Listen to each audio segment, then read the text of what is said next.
Hello Capricorns, कैसे हैं आप सब लोग। वीकली रीडिंग है 13 जुलाई से 19 जुलाई तक। तो आए देखते हैं कि क्या सिचुएशन है आपके लिए इस हफ्ते में। थीम्स ड्रॉ करते हैं। मेरे पास अर्थ मैजिकल कार्ड्स हैं। देखते हैं कि ओवरऑल कैप्रिकॉन की ज़िंदगी में क्या थीम्स इस टाइम के ऊपर रन हो रहे हैं। ये थीम्स जो हैं ये अमूमन एक से ज़्यादा हफ्ते महीनों के ऊपर मुहित होते हैं। एक ओवरऑल आपको सिनेरियो बता रहे होते हैं क्या क्या करना चाहिए। ओके जी, so I have dream time. ये बिग टाइम मैनिफेस्टेशन कार्ड है। Full moon, okay, very nice. आप अपनी ज़िंदगी में एक ऐसे फेज़ के ऊपर खड़े हैं जहाँ पे कोई चीज़ कम्प्लीटली डन हो गई है आपके लिए। एक चैप्टर कम्प्लीटली क्लोज़ हो गया है, एक काम हो के कम्प्लीटली ख़त्म हो गया है।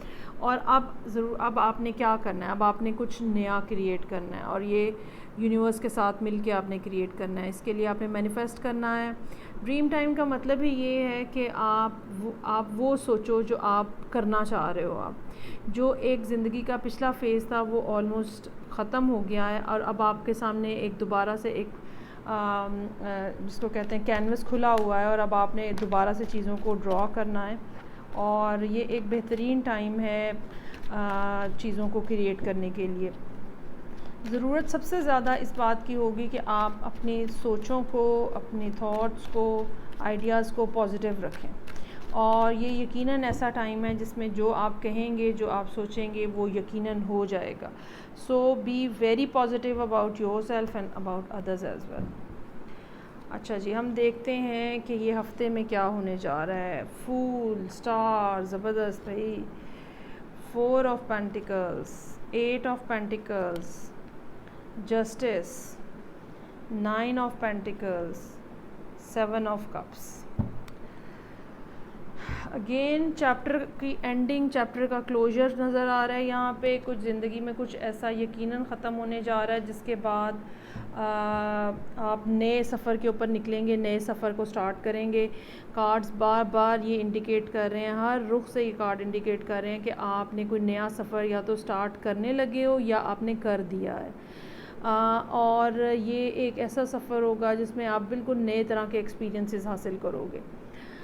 ये सफ़र जो आप करने जा रहे हो, ये जो जर्नी आपने स्टार्ट की है, ये आपको नई हाइट्स की तरफ लेके जाएगी और डेफ़िनेटली आपका रास्ता जो है वो बुलंदी की तरफ जा रहा है, सक्सेस की तरफ जा रहा है, कामयाबी की तरफ जा रहा है। हो सकता है वेंसडे वाले दिन आपको ये बात महसूस हो कि कुछ पैसों की शॉर्टेज है या मुझे पैसे ध्यान से इस्तेमाल करने चाहिए। ये भी हो सकता है कि आपको कुछ फैमिली मनी मिल रही हो जो आपकी विरासत के पैसे हैं, आपके बाप की तरफ से, माँ की तरफ से। तो हो सकता है आपको वो पैसे मिलने का भी कुछ इम्कान हो। लेकिन ओवरऑल काम जो है वो नज़र आ रहा है कि कैप्रिकॉन लोगों को मिल रहा है। थर्सडे वाले दिन काफ़ी इस लिहाज से मसरूफियत रह सकती है, काफ़ी काम आप हो सकता है जो आपको करने का ज़रूरत महसूस हो। उसके बाद इम्पॉर्टेंट कार्ड जो है वो फ्राइडे के लिए है। जस्टिस का कार्ड है। काफ़ी ज़्यादा रीडिंग्स में जस्टिस का कार्ड रिपीट हो रहा है।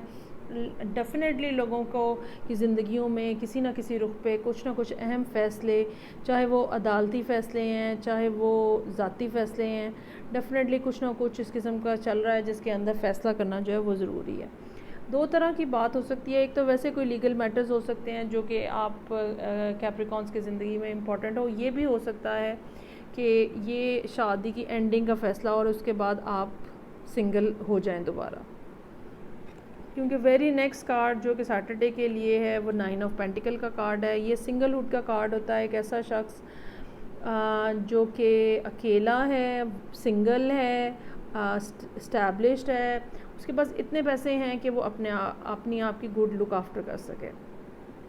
अलबत्ता संडे के दिन आपको कुछ कन्फ्यूजन हो सकती है। ये कन्फ्यूजन काम के मुतल्लिका भी हो सकती है। ये भी हो सकता है कि आपको कुछ नई रियलाइजेशंस हों। ये भी हो सकता है कि मरकरी की पोजीशन चेंज होने के बाद, डायरेक्ट होने के बाद चीज़ों में कुछ अब क्लैरिटी की तरफ जो है वो चीज़ें आपके लिए मूव करना शुरू हो जाएं। सो ये रीडिंग थी कैप्रिकॉन लोगों के लिए। फ़ीडबैक का मुझे इंतज़ार रहेगा। अगेन मैं ये बात रिपीट करना चाहूँगी कि इस टाइम पीरियड के अंदर जब आपके लिए स्टार्ट हो रहा है, आपको बहुत ज़्यादा पॉजिटिव रहने की ज़रूरत है, आप जो कहेंगे वो हो जाएगा। So be mindful about that. Next reading के साथ फिर मुलाकात होगी। Till then take care, bye.